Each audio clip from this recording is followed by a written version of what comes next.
This is the third part of the second quadrant of the Eruption by Roland Smith, read with permission from Scholastic. 3:33 p.m. John dropped over the edge as soon as Nicole and Mark took off on the quad. It was an easy rappel, but being among the broken elephants was much worse than seeing them from the road. Swarms of flies covered them, rising in a black mass as he made his way to the tractor. The respirator kept the dust out, but not the nasty smells. He walked past the colorful trailer, which was now nothing more than a pile of twisted metal. The tractor was on its side, several feet from the trailer. The fuel tank had ruptured, coating the tractor with slick diesel, which is like gas. One of the men had been ejected through the windshield and was lying 20 feet from the tractor. Two other men were seatbelted in the cab. Both were dead, as was the man on the ground. He looked up at the road. He could see more clearly now how it had happened. A good portion of the outside lane had collapsed. It must have happened at night, John thought. They came around the corner thinking the worst was over, and then the world dropped out from under them. Looking at the bodies, he couldn't help but think of another accident on another mountain thousands of miles away. His wife and daughter, Emily and Monica, both killed on impact, while he had walked away without a cut or a bruise. Unscathed. Safe. Why? He shook the memory off, as he had so many times before. He was about to climb back up the road, but a glint of metal further off in the trees caught his attention. He reached it with some difficulty. It was a second semi, smaller than the elephant truck, but equally destroyed. Two more dead men crushed in the cab. It was impossible to get to or even see into the sleeper behind the men. He called out and listened, but there was no reply. He looked up at the road again. He could barely see it from this position, which is why they hadn't seen the second truck from the road. He walked over to what was left of the trailer to see what they had been hauling. Cats. The ground was littered with lions and tigers. Some were still in their cages. Others had been thrown out onto the ground. He counted 7 lions and 3 tigers. They were all dead.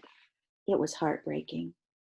He did a thorough search of the area to make sure he hadn't missed anything, but when he finished, something was still nagging at him. He returned to the cat trailer and counted again. 7 lions, 3 tigers. He called Nicole to find out how many cats the show had. She didn't answer. She probably can't hear above the noise of the quad. He called Mark. Again, no answer. He counted the cats for a third time, and then he counted the cages. 10 cats, 11 cages. He called Nicole and Mark again, and again there was no answer. He climbed back up to the road as fast as he could. The tiger watched the man climb the rope. The man had climbed down the rope faster than he was going up. The tiger had seen this countless times before in the big tent, from the humans who swung and walked the rope in the air. This man was not like the one in the big tent. He did not sparkle and glitter in the light, and he was a new man. The tiger had not seen him before. The tiger had thought about coming out of hiding as he watched the man wander among the dead, but he had waited instead. Since the fall in the dark, everything was new. Nothing was as it had been. The ground had shaken, the sky rained dust. The tiger was afraid of this new world, but he was also curious about it. And hungry. He heard the truck door close and the engine rumble and the tires move along the pavement above. He waited until the sound faded away and then came out of hiding. He walked to the stream and drank. A movement to his right caught his attention. A deer bounded up the steep bank to the road. He knew deer, but not like this. At the farm, during the long days of stillness, with no man in the ring snapping the whip, making him do things, he was sometimes given deer to eat. Sorry about that. That was my phone.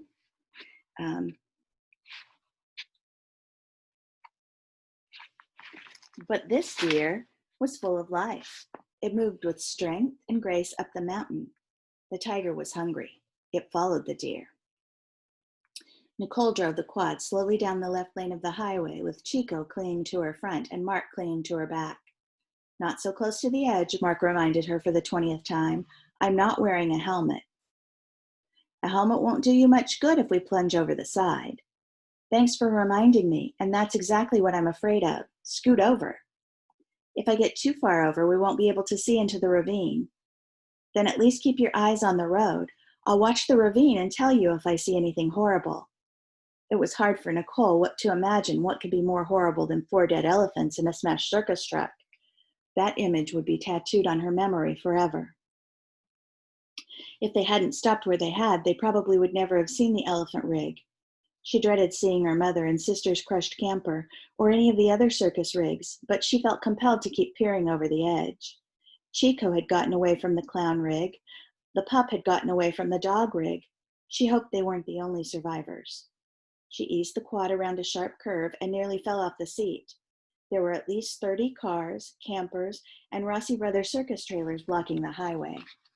She throttled the quad to full speed and came to a sliding stop in the midst of the vehicles. "Thanks for that experience," Mark said. Nicole jumped off the quad and ran toward a tall, thin man wearing a red wig, oversized floppy shoes, and clown makeup. "Doug," she shouted. "I can't believe this," the clown shouted back. He threw his long arms around her and Chico, who seemed as happy to see Doug as Nicole was. "What are you doing here? How did you get here?" A crowd gathered around them. Mark unwrapped the bungee cord, securing his camera to the back of the quad, and started videotaping. "Where are my mom and sister?" "Mexico City. I'm sure they're worried sick." "They're not in Mexico City. We were just—" "Maybe they got stuck at the village." "What village?" "The Lake of the Mountain. It's up near the rim of the volcano." "Lago?" "Yeah, I think they called it that. It's Arturo's village." "Why would they go up there?" "The orphanage. Your mom took the dog act. Chico, a few clowns." "Wait! How did you get your hands on Chico?" "This isn't getting us anywhere," Nicole interrupted. "You go first, from the beginning." "All right." Doug took a deep breath. "The day before yesterday, a priest shows up at the matinee in Puebla with half a dozen kids from an orphanage. He could only bring a few of the kids because he doesn't have a way to transport them all." Doug smiled. "You know your mom. She's a sucker for kids. So she offers to do a free show for the orphanage. You know, a mini show, some clowns, the dog act, ponies for the kids to ride. The priest invites them to spend the night. Your mom and her crew take off for Lago halfway through the big show. She wants to get up to the village at a decent hour so they can get some sleep, get up early, and do the show. She wants to get over to Mexico City by early afternoon. The priest offers to lead them to Lago, which he says is kind of hard to find in the dark. We finish the last act, strike the big top, and decide to drive straight to Mexico City. Maybe get there at 3 a.m. and have a day off to do laundry, look around, you know.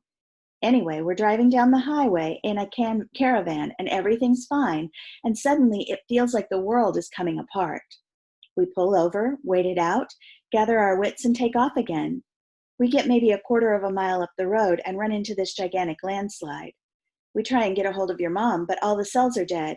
We turn around and come back here because it's a good place to pull the rigs off the road. The elephant guys decide to go back to Puebla. Because we were heading straight into Mexico City, they hadn't bothered to load up with hay and grain. The cat guy decided to go with them. Don't ask me why. They leave with a promise to find if there's another way to Mexico City. No point in all of us going to Puebla until we find out. By noon the next day, we still haven't heard from the elephant crew or the cat guys, so we send a car to Puebla to find out what's up. They don't get very far either. They run into a landslide bigger than the one in front of us. They drive back and tell us what's up. One of the tumblers crawls over and slides in front of us and finds out the bridge up ahead is out. We can't go forward. We can't go backwards. We're stuck between a rock and a hard place. Then the ash starts coming down, so we set up tents to keep it off us and our new friends." He points to some of the people standing around. "Not everybody here's on the show. We took in the locals who got stranded with us. A couple of us are clowning to entertain the kids and keep the grown-ups' minds off the situation." "I was wondering why you were clowning," Nicole said. "The concession trucks are with us, so we have plenty of food. There's a stream down in the gully running along the road. We've been hauling water up, so we aren't going to die of thirst anytime soon. I figure we can last a couple of weeks if we don't get sick of hot dogs before then." "I wouldn't drink the water," John Masters said. No one had noticed him pull up. Nicole looked at him with hopeful eyes. John shook his head. "They didn't make it." "How many cats does the show have?" 11, Doug answered. 7 lions and 4 tigers. "One of the tigers is missing," John said, and then explained what he had found upstream.